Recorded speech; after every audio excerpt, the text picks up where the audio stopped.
Welcome. I'd like to share with you some pieces of our strategy. So for the next 60 minutes, sit back, relax, and we'll have a conversation about where this organization is going. As you know, we have spent considerable time working on our strategic plan.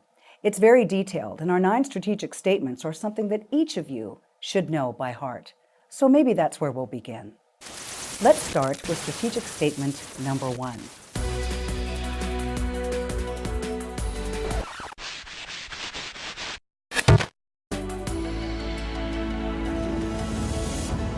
Welcome to today's edition of YWCA Daily.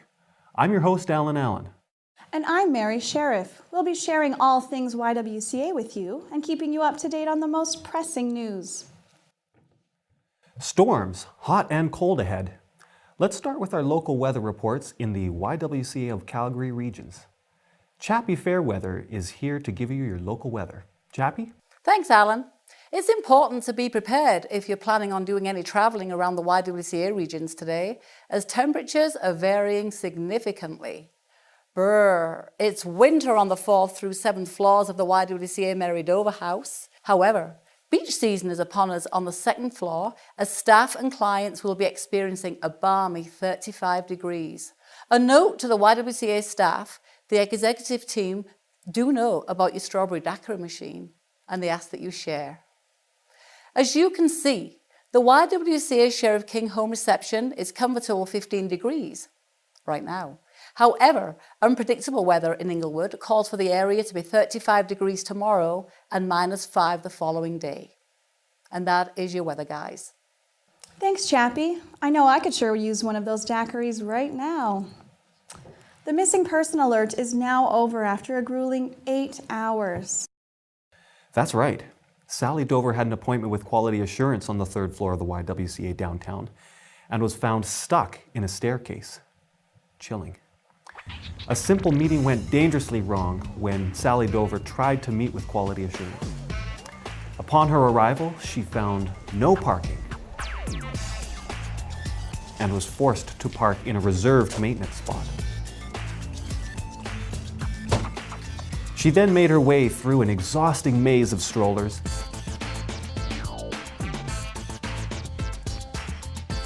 and was forced to wait for a total of 3 hours at the elevators.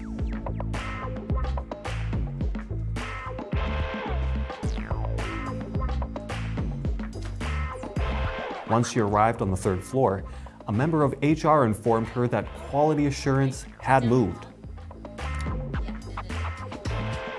She then took a staircase down, resulting in being stuck for 2 hours before being found by a member of the housekeeping team.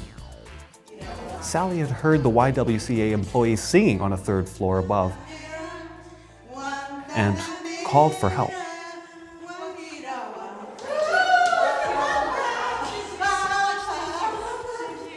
And it's reported that Sally has been taken to a YWCA Mary Dover House caseworker for counseling after that traumatic experience. Good.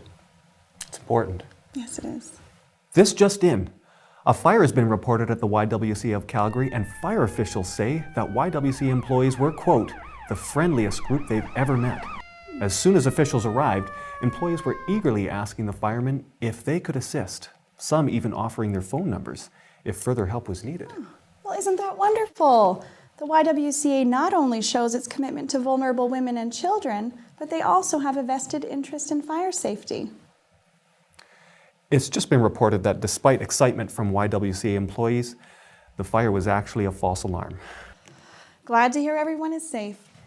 As a catalyst to a city sensitive and responsive to the real needs of women, the YWCA's executive team would like to present its new strategic plan to the community. Camera crews are about to go inside a boardroom to have a sneak peek at what they're working on.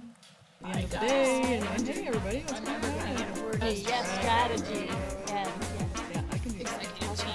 And at the end of the day, if we put the horse before the cart and make a YWCA shoe closet without shoes, oh, Sugar King, it looks like the meteor here. Before we get started, does anybody have any candy? I gave all mine away to the YWCA childcare kids. Look, there's a squirrel.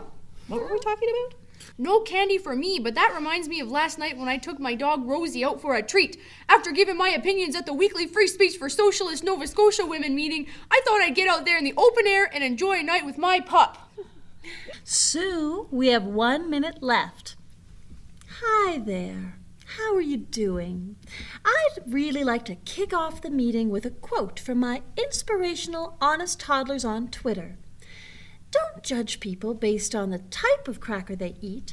Judge them based on how many they're willing to give you. Such a profound metaphor for our capital campaign and the Alberta government. Do you engage in any of his tweets? I haven't. Last night, after celebrating the monthly anniversary of the YWCA, I enjoyed some light reading. A 500-page report called People's Services, a qualifiable look at the real HR, complete with geographical statistics. I put together a quick draft of some notes. Maybe at the end of the day, we could develop a process to go through and make iterations? Ouch! Being an expert and working in a women's organization, I was confident that I could do the Walk a Mile in Her Shoes campaign for a year. But these hills are starting to be a deficit in my life. How can I forecast the organization's financials and swim with the sharks if I have no circulation in my feet? I'm really fond of whoever thought of this. On the surplus, I have 3 new whiteboards installed in my office today.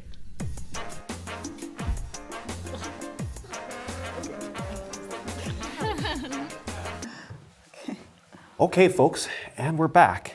Sounds like the YWCA certainly has a strong and focused team to lead them into that detailed strategic plan. YWCA employees are calling for the Calgary community to donate to an important cause. A representative from Resource Development told YWCA Daily, "Imagine life without the proper eating instruments and place to have your lunch. The YWCA of Calgary is dangerously low on dinnerware, cups, and meeting space." Let's take a look at this devastating situation. At the YWCA Sheriff King home, group therapy facilitators are passing around a ladle and bucket with water. During an interview for a frontline counselor, a YWCA Sheriff King home manager was forced to give the candidate a pot to drink from. Equally shocking situations have developed downtown, as employees are forced to eat their lunches with garden tools and spend their break in the boiler room.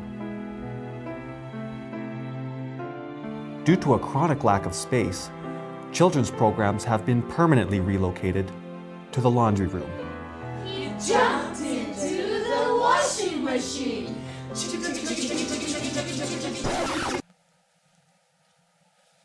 Are we live? Oops. Looks like things are hardly in a stable condition. Our hearts go out to those affected by this scarcity. Well, that's all for today's edition of YWCA Daily. Remember to tune in tomorrow as we feature the top stories at the YWCA, including a profile on the upcoming documentary, Keep a Clean Roof Over Our Heads, the story of YWCA building operations and housekeeping. I'm Alan Allen. And I'm Mary Sheriff. Take care. No, where's that daiquiri? Umbrellas. In the studio. Exactly. Typical. Corona.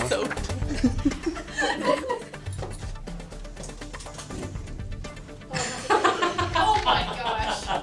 Ridiculous. I'm liking the I black think strap we've learned our lesson about gender bending in all of this. under the table now. I'm not really. This is the blooper reel, I'm sure.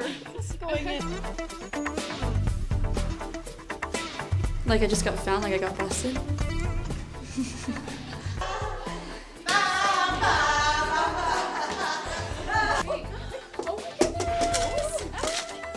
Look at him.